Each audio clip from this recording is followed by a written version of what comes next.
In June 1999, United Nations Civil Mission and International KFOR peacekeeping forces took over the administration of Kosovo and Metohija. While international representatives were getting to grips with the situation in the field, Serbian civilians were subjected to violence and many of them met with a brutal death.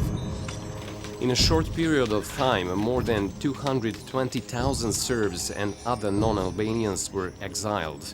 Destruction of medieval monasteries belonging to the Serbian Orthodox Church ensued, and the killings of citizens who were not willing to abandon their homes continued. Albanian extremists destroyed or damaged 150 Orthodox churches and monasteries on Kosovo and Metohija, many of which date back to the 13th and 14th century.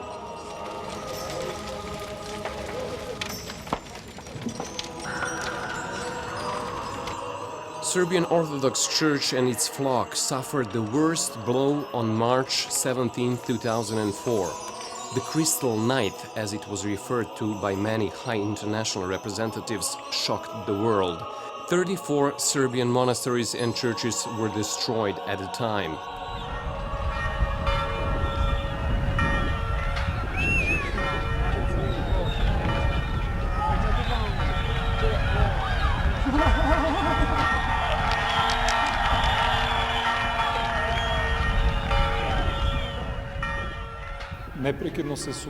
Some Albanians are continually attempting to forge history and appropriate Serbian holy places.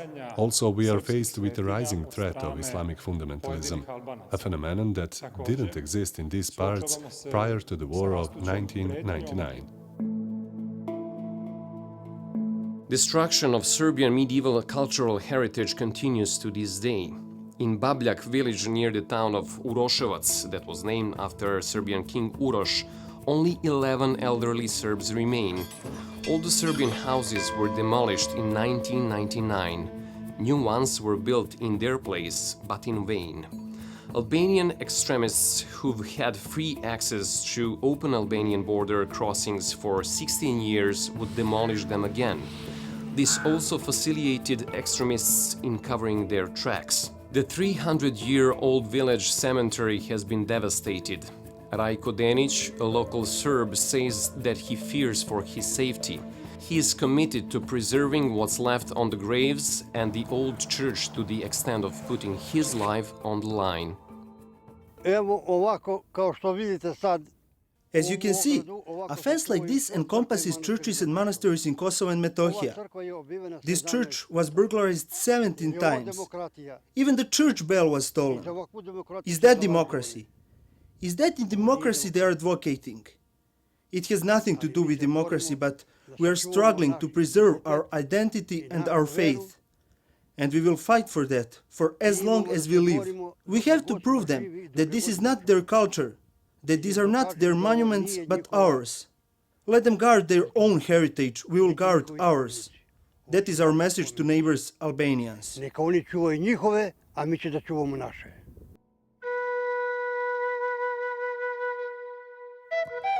Gračanica, the largest Serbian village near Pristina, Serbs are concerned about the future of the monastery. They don't trust Kosovo institutions and oppose Kosovo's Unesco membership. If somebody torched your house, would you give that house to him for safekeeping? That is why Serbs in Kosovo are worried. We are living in a ghetto. This barbed wire behind did not stop Albanian extremists. 50,000 armed soldiers could not protect the Serbs and their cultural heritage. And now, after all that we have endured, we are supposed to believe that Kosovo authorities would somehow manage to preserve the most important cultural and spiritual treasures of our people.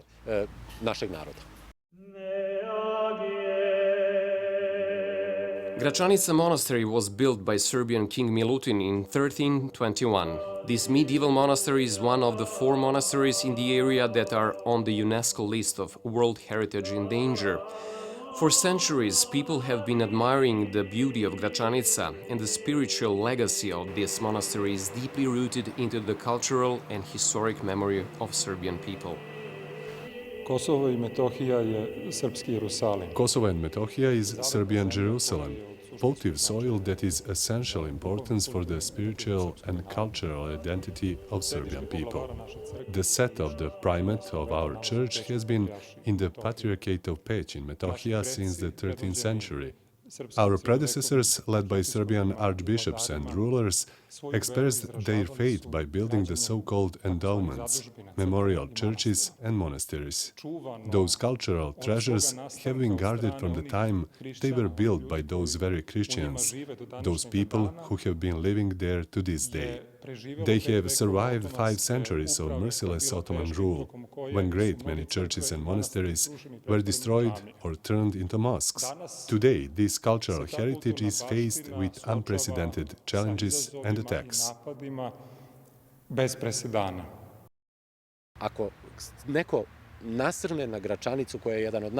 If someone was to attack Gračanica Monastery, which is one of the most important European sacral monuments of the 14th century, it would be an enormous loss for us. It's no use dwelling on it afterwards. We have to let those who have built these edifices, whose lives evolve around these sacred places, to be the rightful owners and to take care of them. Those sites can't have any other identity. They represent Serbian and world heritage. When asked who built the monasteries on Kosovo and Metohija, most Albanians refused to talk about it, or they claimed that they don't know. Those are ordinary people in the street. Citizens don't have to know everything that scientists and intellectuals know. Those monasteries belong to a certain period. Scientists are undecided about that. It is not up to me to dwell on it. After all that has happened, Serbs don't believe in Albanian assurances that they will take care of the cultural heritage. They are especially troubled by the graffiti made by the followers of the so-called Islamic State that have been appearing on the gates of monastic complexes over the past several years, although the monasteries are still guarded by the KFOR soldiers and Kosovo policemen. Although we are greatly concerned, we sincerely hope that Albanians and Serbs will manage to build a better future and promote coexistence based on truth and mutual respect with the help of international institutions and their firm guarantees. According to the data published by OSCE, 392 Serbian cemeteries on Kosovo and Metohija had been destroyed over the past 16 years. Evidence of their desecration can still be seen. Over that period, many condemning statements were heard, but no one was held responsible.